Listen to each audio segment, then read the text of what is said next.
नमस्कार। आप देख रहे हैं अपना चैनल न्यूज सच तक और मैं हूं सोनेलाल। 14 मार्च को जस्टिस यशवंत वर्मा जी के घर में आग लगी थी और आग लगने के बाद एक कमरे में जब सुरक्षाकर्मी फायरकर्मी आग बुझा रहे थे तो वहां पर सुलगते हुए नोट मिले। नोटों की गड्डियां मिली, बोरों में भरे हुए थे। बहुत चर्चा हुई और चर्चा ये भी हो रही थी कि वो जज हैं, जज ही सुनवाई करेंगे तो जज का क्या करेंगे। और इस प्रकार की बातें हो रही थी। ऐसा लग रहा था कि इन जज को खाली वहाँ से तबादला कर दिया गया है इलाहाबाद हाई कोर्ट के लिए दिल्ली हाई कोर्ट से, बाकी कुछ नहीं होगा।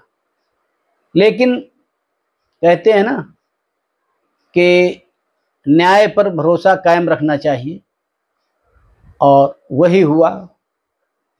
अब जो समिति बनी थी इनकी जांच की, अंदरूनी समिति हाई कोर्ट सुप्रीम कोर्ट की, उसने रिपोर्ट दे दी है सुप्रीम कोर्ट को। तो सुप्रीम कोर्ट के जो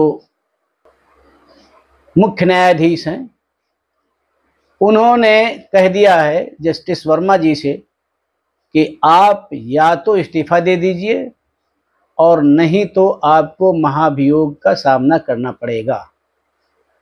तो अब इससे जाहिर हो रहा है कि अब जस्टिस वर्मा के बचने की कोई गुंजाइश नहीं रही है। उनको अपने पद से इस्तीफा भी देना पड़ेगा और नहीं अगर देते हैं तो महाभियोग के जरिए उनको निष्कासित किया जाएगा। सुप्रीम कोर्ट ने एक समिति गठित की थी, इन हाउस समिति, और इसने जब जांच की और जांच में उन पर जो लगे हुए आरोप थे वो सही पाए गए और जिसकी रिपोर्ट 4 मई को सुप्रीम कोर्ट को दे दी गई। रिपोर्ट मिलने के बाद में मुख्य न्यायाधीश CJI, भारत के जो मुख्य न्यायाधीश हैं सुप्रीम कोर्ट के, उन्होंने जस्टिस यशवंत वर्मा से साफ शब्दों में कह दिया है कि आप इस्तीफा दे दीजिए, नहीं तो आपको महाभियोग का सामना करना पड़ेगा। ये मुख्य न्यायाधीश सुप्रीम कोर्ट के जो खन्ना साहब हैं उन्होंने 9 मई तक का समय दिया है और 9 मई तक उनको या तो इस्तीफा देना होगा और नहीं तो फिर ये रिपोर्ट चली जाएगी राष्ट्रपति के पास। राष्ट्रपति के पास जाने के बाद महाभियोग की तैयारी होगी। तो दोनों तरीकों से इनको अब नौकरी से जाना ही पड़ेगा। अगली खबर का रुख करते हैं गुंटूर आंध्र प्रदेश की ओर। बड़ा रोचक मामला वहां का है। एक डिप्टी कलेक्टर, इनका नाम है टाटा मोहन राव, 2014 की बात है। तब टाटा मोहन राव नायब तहसीलदार हुआ करते थे और ये सरकार में इनके कुछ आदमी रहे होंगे तो प्रभाव भी था। और इसी रौ में आकर के टाटा मोहन राव ने 80 पुलिसकर्मियों को लेकर के गरीबों की बस्तियां गिरा दी और इस बस्ती के पास हाई कोर्ट का स्टे ऑर्डर था। लेकिन अपनी नई नई नौकरी रही होगी, सरकार में इनका जलवा रहा होगा और इसी के चलते उन्होंने पूरी बस्ती की बस्ती ध्वस्त करा दी। और केस चला, हाई कोर्ट में केस चला तो हाई कोर्ट ने इनको ये कहा कि आपको 2 महीने की जेल होगी और या फिर आपको डिमोशन किया जाता है। क्योंकि अब इस समय ये डिप्टी कलेक्टर बन गए थे, उस समय नायब तहसीलदार हुआ करते थे। तो इन्होंने दोनों बातें मानने से इनकार कर दिया। इन्होंने कहा न तो मैं जेल जाऊंगा और ना ही अपना डिमोशन चाहूंगा। तो इस मामले को लेकर के सुप्रीम कोर्ट गए। सुप्रीम कोर्ट में यहाँ पर सुनवाई की जस्टिस BR गवई और जस्टिस ऑस्टिन जॉर्ज मसीह ने। इन दोनों जस्टिस ने इनसे कहा, चूंकि आपने हाई कोर्ट की अवमानना की है, और अवमानना के मामले में आपको छोड़ा नहीं जाएगा। दूसरी बात, आपने गरीब लोगों की जो बस्तियां गिराई थी उसका भी आपके ऊपर पाप लगेगा। तो इसलिए आपको 2 महीने की जेल जाइए, या तो आप जो है अपने नायब तहसीलदार के पद पर वापस चले जाइए। क्योंकि उन्होंने पूछा था कि ये किस रैंक से भर्ती हुए थे, तो बताया गया कि नायब तहसीलदार से भर्ती हुए थे। तो कोर्ट ने कहा कि आप नायब तहसीलदार फिर बन जाइए, नहीं तो 2 महीने की जेल जाइए। तो इन्होंने सुप्रीम कोर्ट में भी मानने से इनकार कर दिया। तो फिर सुप्रीम कोर्ट ने कहा ठीक है, अब आपको जेल जाना पड़ेगा। तो इनके जो सीनियर वकील थे, इन्होंने अनुनय विनय की सुप्रीम कोर्ट से कि सर अभी जेल न जाने दिया जाए। तो इसलिए ये मामला कल तक के लिए, यानी 9 मई तक के लिए रोक दिया गया है। और 9 मई तक को इनको सोचने का समय दिया गया है कि 9 मई तक आप सोच के आइए, आप अपना डिमोशन चाहते हैं या 2 महीने की जेल चाहते हैं। तो इन्होंने अपने बच्चों का हवाला दिया कि मेरे बच्चे हैं और जेल चला जाऊंगा तो नौकरी छूट जाएगी, क्या होगा।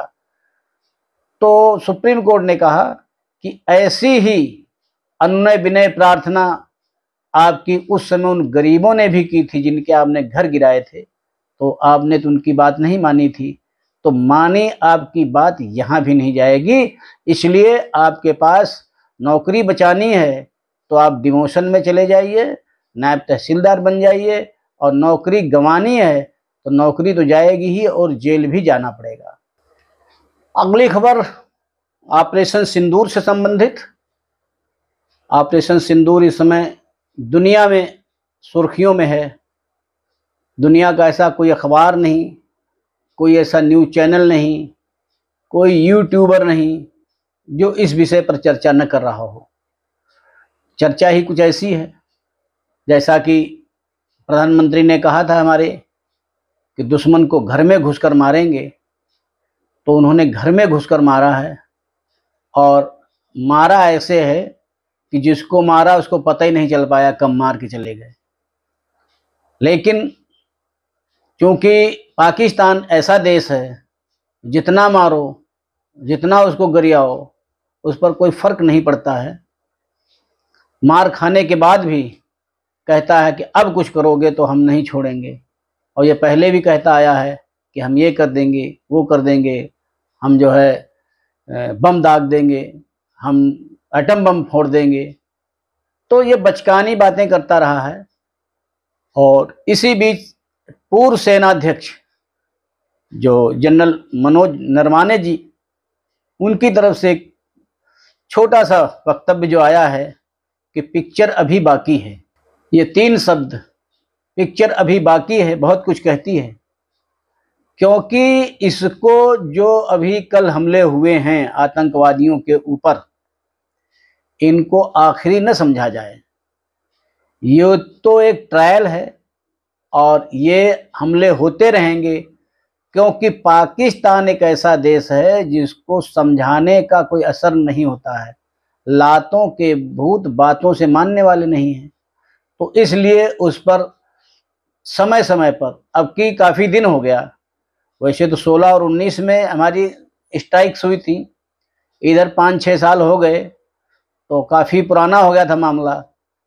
चलो पुराना सही, फिर उसको रिवाइज किया गया है और अब उम्मीद की जाती है कि ये रिवाइज होती रहेगी, क्योंकि न तो वो सुधरेगा, और जब सुधरेगा नहीं तो उसके ऊपर ये कार्रवाई होती रहेगी। असल में पाकिस्तान की भी गलती नहीं है, उसके ऊपर 2 लोग ही कंट्रोल कर सकते हैं, वहाँ की जो नेता नगरी है, एक तो सेना और दूसरा आतंकवादी।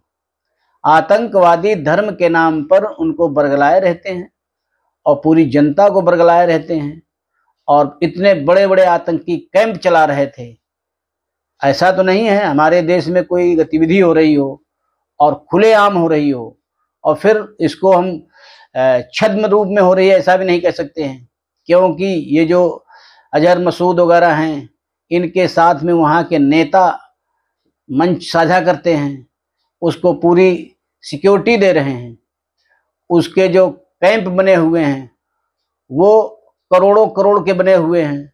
तो ये सब चीज़ सरकार की निगरानी में रहती है, लेकिन सरकार चूंकि वहाँ कुछ कर नहीं सकती। और इस समय जब से स्ट्राइक हुई है, उनके सेनाध्यक्ष मुनीर, जो अपने को सेनाध्यक्ष कम मुल्ला ज़्यादा समझते हैं, क्योंकि उनका एक वक्तव्य आया था और वक्तव्य आने के बाद ही पहलगांव का हमला हुआ था, जिसके बाद इतने लोगों की हमारी हानि हुई, इतनी हमारी बहनें विधवा हो गई। तो उसका बदला लिया गया है। ये बदला अभी भी पूरा नहीं है, क्योंकि जब तक पाकिस्तान में आतंकी नाम का बीज भी रहेगा तब तक आप उसे खत्म नहीं कहना कह सकते हैं, क्योंकि एक आतंकी होगा वो फिर 100 तैयार कर देगा। इसलिए भारत सरकार ये नहीं चाहेगी कि आतंकी दोबारा सिर उठा सकें। इसीलिए जो हमारे पूर्व सेनाध्यक्ष मनोज नरवाने जी ने कहा है कि ये पिक्चर अभी बाकी है, अभी और कुछ होना है। अभी तो उनके 2 बड़े गुर्गे ही मरे हुए हैं, बाकी तो छोटे छोटे जो भी सीखने आए होंगे, जो सीख रहे होंगे या जो पाठ पढ़ा रहे होंगे, ऐसे लोग ही मरे हैं। अभी बड़े लोगों का मरना बाकी है। तो इसलिए ये पिक्चर अभी बाकी है, इसका मतलब है अभी बहुत कुछ होना है। अगली खबर मिलिट्री और रेलवे। रेलवे का एक डिपार्टमेंट है मिलिट्री रेलवे, जो मिलिट्री से संबंधित जितनी भी आवाजाही है उसको देखती है, उसका नियंत्रण करती है। इस विभाग के लिए रेलवे ने एक एडवाइजरी जारी की है कि आप सेना की कोई भी गाड़ी, कोई भी मूवमेंट कहीं के लिए भी हो रहा हो, उसके विषय में किसी प्रकार की जानकारी अपने जानने वालों को भी नहीं देंगे, क्योंकि पाकिस्तान के साथ जो संबंध हैं और उसके साथ जो हमारे यहाँ मिलिट्री गतिविधियां बढ़ी हैं, उनको वो हासिल करना चाहेगा। तो इसलिए आप किसी को साझा नहीं करेंगे, क्योंकि आपके द्वारा ऐसी सूचना साझा करने से वो सूचना मिलिट्री की जो सूचना है वो पाकिस्तान भी पहुंच सकती है। और यह मिलिट्री रेलवे के लिए ही नहीं, बल्कि हम सबका भी दायित्व बनता है। समाज में जितने भी लोग हैं, अगर किसी को, क्योंकि किसी के परिजन जब इधर मूवमेंट करते हैं तो आमतौर पे बता देते हैं मैं अभी अमुक जगह से अमुक जगह जा रहा हूँ, तो इस पर भी जो हमारे फौजी भाई हैं वो भी नियंत्रण रखें।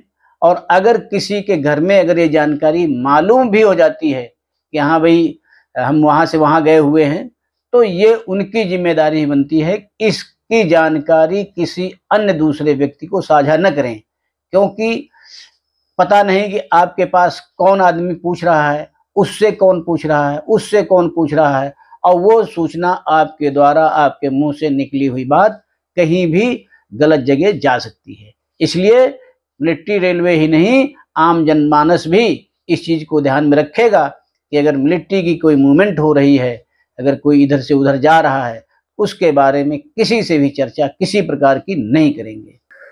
सुप्रीम कोर्ट से संबंधित एक और खबर है। अक्सर ये चर्चा रहती है कि जज का रिश्तेदार ही जज बनता है। तो इस विषय पे सुप्रीम कोर्ट ने एक विस्तृत रिपोर्ट पिछले 3 साल की जारी की है, जिसमें बताया गया है, पूरा डिटेल इसमें आया है। और सुप्रीम कोर्ट ने बहुत पारदर्शिता से काम किया है, जिसमें उन्होंने एससी के कितने हैं, एसटी के कितने हैं, ओबीसी के कितने हैं, जजों के रिश्तेदार कितने हैं, अल्पसंख्यक कितने हैं, महिला कितनी है, ये जानकारी उन्होंने सार्वजनिक की है। ये पहली बार है, ऐसी जानकारियां कभी भी सुप्रीम कोर्ट या हाई कोर्ट नहीं देता है, लेकिन ये पहली बार है जब आपके सामने पूरी जानकारी सुप्रीम कोर्ट में 8 अनुसूचित जाति, 7 अनुसूचित जनजाति, 33 ओबीसी, 33 ओबीसी, 7 एमबीसी, बीसी, 31 अल्पसंख्यक, 34 महिलाएं, और ये 231 सिफारिशें जो भेजी गई हैं, और इनमें से 14 ऐसे नाम हैं जो किसी पूर्व जज के रिश्तेदार थे। आमतौर पे यही सोचा जाता है, कई बार जब नाम सुनते हैं तो ये लगता है कि ये नाम तो पहले भी आ चुका है, तो आदमी ये सोच लेता है कि जैसे किसी ने बोला कि एक अमुक जाति का नाम है, किसी का नाम ले सकते हैं आप, तो वो जज हैं, तो उनके पहले भी कोई जज उसी उपनाम के रहे होंगे, तो ये आदमी सोच लेता है कि वो उनके रिश्तेदार हैं या घर के हैं, भतीजे हैं, भाई हैं। कई बार हुआ भी ऐसा है, ऐसा नहीं कि नहीं हुआ है, लेकिन सदैव ऐसा नहीं होता है। तो ये एक जानकारी सुप्रीम कोर्ट की तरफ से आई है, और इस जानकारी के साथ ही अब आपके अंक से विराम लेता हूँ। अगले अंक में फिर किसी अन्य मुद्दे के साथ आपके साथ प्रस्तुत होऊंगा।